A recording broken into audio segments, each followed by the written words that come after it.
Psychology says that for some people, the end of an argument doesn't happen when someone wins. It happens when one person simply disappears. You're in the middle of a conflict. It might be a small disagreement about the dishes or a heavy conversation about the future, but suddenly something shifts, a tone in their voice, a specific look in their eyes, and in that microsecond, your brain sends a signal that has nothing to do with logic. Your throat tightens. Your words, which were ready just a moment ago, suddenly feel like they weigh 100 pounds. You aren't being stubborn. You aren't being difficult. You are experiencing a total neurological shutdown. This is the psychology of people who go quiet instead of arguing. Most people assume silence is a choice. They think you're using it as a weapon, the silent treatment. But in reality, it's not a weapon. It's a shield. Developmental psychology identifies this as emotional flooding. When your heart rate crosses a certain threshold, usually around 100 beats per minute, your prefrontal cortex, the part of the brain responsible for language and logic, essentially goes offline. You aren't choosing not to speak. Your brain has physically lost the ability to turn feelings into sentences. You are standing in a storm of emotion, and your system has decided that the only way to survive is to close every door and window. While the other person sees a wall of indifference, what's actually happening inside you is a high-speed collision of thoughts. You're scanning for safety. You're trying to prevent a disaster. You're holding back a flood because you've learned that once the dam breaks, there is no going back. For the person who goes quiet, silence is often a form of damage control. You grew up learning a very specific and very dangerous lesson, that your anger is a weapon. Maybe you saw someone else's anger destroy a room, or maybe you tried to express your own feelings once, and the reaction was so explosive that you promised yourself you'd never let it happen again. So now, when conflict arrives, you don't fight to win, you fight to preserve. You stay quiet because you would rather be misunderstood as cold than be accurately seen as furious. You believe that if you say what you actually think in the heat of that moment, you will say something that can never be unsaid.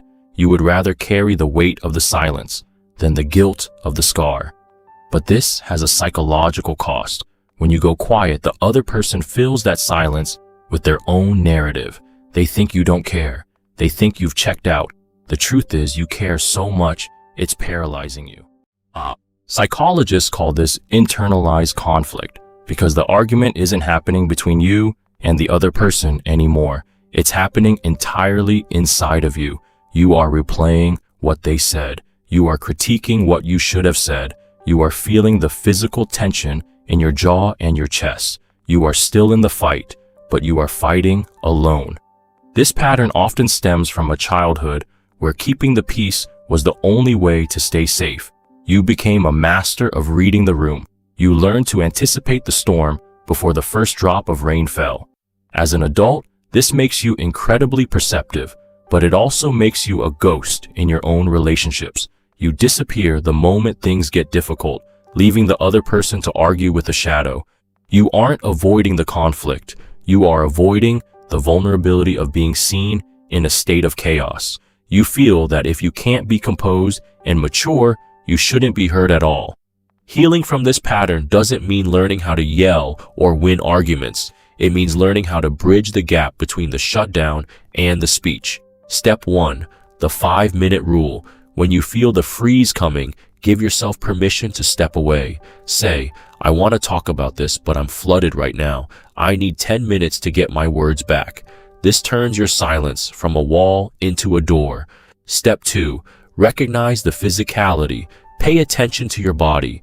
When your throat closes, don't try to force a sentence.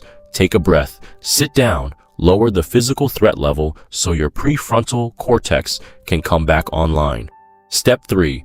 Write what you can't say. Sometimes the connection between the heart and the mouth is broken, but the connection between the heart and the hand still works. If you can't speak it, text it, or write it on a piece of paper.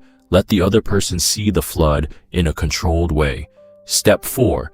Practice safe conflict. Start expressing small disagreements before they turn into major storms. The more you prove to your nervous system that you can disagree and still be safe, the less often it will shut you down. If you are someone who goes quiet, psychology doesn't see you as weak. It sees someone who is trying desperately to protect what they love, but using an outdated survival map. You are allowed to be messy. You are allowed to be imperfect in your words. The people who truly love you would rather hear your unfiltered truth than sit in the coldness of your silence. Your silence was a gift you gave to others to keep them safe. Now, it's time to give yourself the gift of being heard. But there is a reason why some people find it easier to go quiet than others. It's a pattern that goes back to the very first time you were told that your emotions were too much. It's called the hypervigilant child syndrome. And it explains why you feel guilty the moment you try to rest. That is the next video.